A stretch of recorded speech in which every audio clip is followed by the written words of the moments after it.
Hello guys, this is Shivam Srivastava and you are watching the one. आज की video में हम लोग संख्या पद्धति पढ़ने वाले हैं। एनसीईआरटी का फर्स्ट चैप्टर है ये, ठीक है। तो आपको इसमें क्या समझना है, इसमें आपको सिर्फ उतनी ही बात मैं समझाऊंगा जितनी ज़रूरत है, ठीक है। बहुत ज़्यादा कुछ बात नहीं होगी। देखिए, सबसे पहले आपको इसमें क्या समझना है, प्राकृतिक संख्या समझना है। प्राकृतिक संख्या क्या होती है, बस खाली आप सुन लीजिए, आपको समझ में आ जाएगा।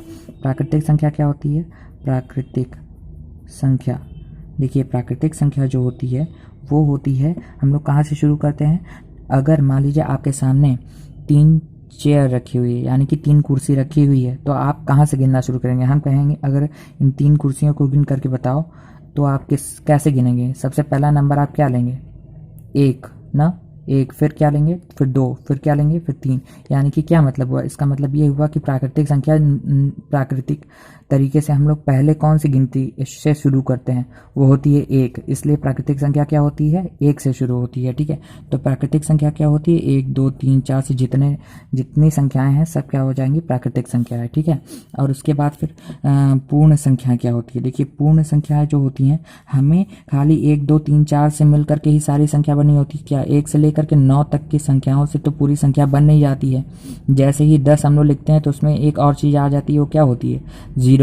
यानी कि अगर हम लोग 0 को साथ में लेकर के चलें तो सबसे पहली संख्या क्या होनी चाहिए, 0। 0 का मतलब क्या होता है, हम लोग कुछ नहीं, शून्य से लेते हैं। तो इसका मतलब है कि पूर्ण संख्या यानी कि सारी की सारी संख्या जिससे मिल करके बनी होती हैं, वो सारी संख्याएं कहाँ से शुरू होती हैं, सबसे पहली संख्या आ गई उसके लिए 0, ठीक है। इसलिए पूर्ण संख्या कहते हैं उसे, ठीक है। जो पूर्ण संख्या होती है वो कहाँ से शुरू होती है, 0, 1, 2, 3, 4 होगा, ठीक है।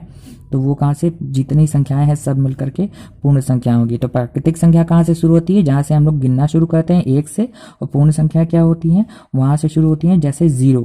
0 यानी कि जितनी संख्याएं होती हैं, पूर्ण संख्या जितनी पूरी की पूरी संख्या अगर लेनी है तो उसमें 0 भी आएगी, इसलिए 0 से शुरू होती है पूर्ण संख्या, ठीक है। अब आपको जाननी है परिमेय संख्या क्या होती है, ठीक है। परिमेय संख्या क्या होती है, देखिए, परिमेय संख्या वो संख्या होती है जैसे कि अगर मान लीजिए आपके सामने कोई भी संख्या बटे में लिखी हो, 2/5, तो ये क्या हो गई, ये परिमेय संख्या होगी। बस आपको ये याद रखना है कि ये अंश होता है, ये हर होता है। ये अंश जो होता है यानी कि जो ऊपर वाला होता है उसे अंश कहते हैं, इसे हर कहते हैं, ठीक है। इंग्लिश में न्यूमरेटर और डिनोमिनेटर कहते हैं, ठीक है। तो जो डिनोमिनेटर होता है यानी कि जो हर होता है वो कभी भी 0 के बराबर नहीं होना चाहिए, ठीक है।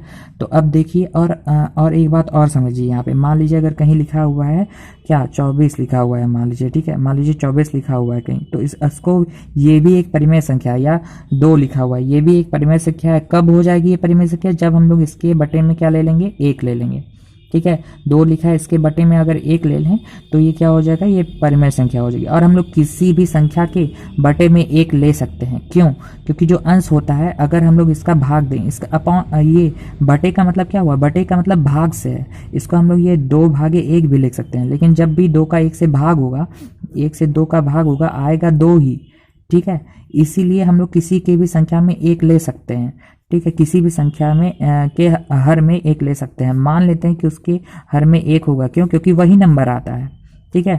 2/1 का मतलब क्या आएगा, 2 ही आएगा, ठीक है। 4/1 का मतलब क्या होगा, 4 से जब 1 का भाग होगा तो क्या आएगा, 4 ही ना आएगा, ठीक। तो इसीलिए हम लोग किसी भी संख्या के भाग में यानी कि बटे में हम लोग 1 ले सकते हैं। आई बात समझ में। इसीलिए हम लोग किसी भी संख्या के भाग में लिख सकते हैं। तो ये बात याद रखना, ये बात यूज़ होगा बहुत ज़्यादा क्वेश्चन में, ठीक है। जब प्रश्न लगाएंगे तो बहुत ही यूज़ होगा ये। तो चलिए, और अब हम लोग, जैसे कि आपके बुक में दिया हुआ है, आपके बुक में संख्या रेखा के बारे में बताया हुआ है, तो हम लोग क्या करेंगे, संख्या रेखा के बारे में आपको मैं पहले ही बता देता हूँ। देखिए, जैसे कि संख्या रेखा क्या होती है, संख्या रेखा में बस रेखा पे जो संख्या लिख दी जाती है, जैसे कि 0 बीच में होता है, सब जानते हैं 0 बीच में होता है। फिर इधर क्या आता है, फिर 1 आता है, फिर 2 आता है, फिर 3 आता है। इधर ऋण वाला आने लगता है, यानी कि माइनस में आने लगता है। इधर -1, -2 ऐसे चलने लगता है, ठीक है। अब हमको इसमें जो बताने की कोशिश किया है, आपको वो समझ नहीं आएगा, इसलिए मैं यहाँ पे बता देता हूँ। देखिए, अब हर 2 नंबर के बीच में कई सारी परिमेय संख्या होती है। परिमेय संख्या में बताया ना, बटे वाली संख्या है, ठीक है।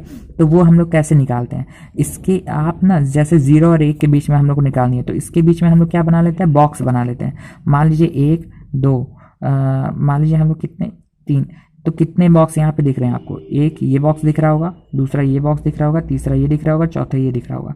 तो मान लीजिए 4 बॉक्स हैं, तो हम लोग अपॉन में क्या कर लेते हैं, अपॉन में 4 कर लेते हैं। आपको ये वाला याद होगा ना, जैसे कि बचपन में हम लोग क्या पढ़े थे, जैसे ऐसे ऐसे रहता था, ठीक है। मान लीजिए 4 खाने हैं, ना, किसी डिब्बे में 4 खाने हैं, उसमें से एक रंगा हुआ है, तो उसको हम लोग, अब इसको हम लोग क्या लिखते थे, हम लोग लिखते थे कि जो चारों होता था, हर में क्या होता था, हर में 4 लिखा जाता था, क्योंकि इसमें पूरे खाने कितने हैं, 4 हैं, और रंगा कितना हुआ है यानी भरा कितना हुआ है, 1 भरा हुआ है, तो 1 ऊपर लिखते थे। ठीक है, उसी तरह से इसमें क्या है, देखिए कितने खाने हैं, 1 2 3 4, 4 खाने हैं ना। तो अब हम लोग देखिए, हम लोग पहले को क्या लिखेंगे, पहले को लिखेंगे 1/4, फिर 2/4, 3/4।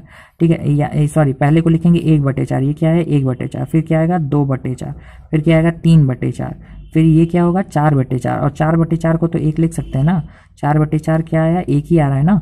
तो इसी तरह से क्या कहते हैं, हम लोग ये देखने की कोशिश करते हैं कि 0 और 1 के बीच में कितनी संख्याएं आ रही हैं पूरी। ठीक है, आप क्या करेंगे, अब हम अगले वीडियो से हम लोग क्या शुरू करेंगे, इसका प्रश्नावली नंबर 1.1 शुरू करेंगे। ठीक है, तो चलिए मिलते हैं अगले वीडियो में।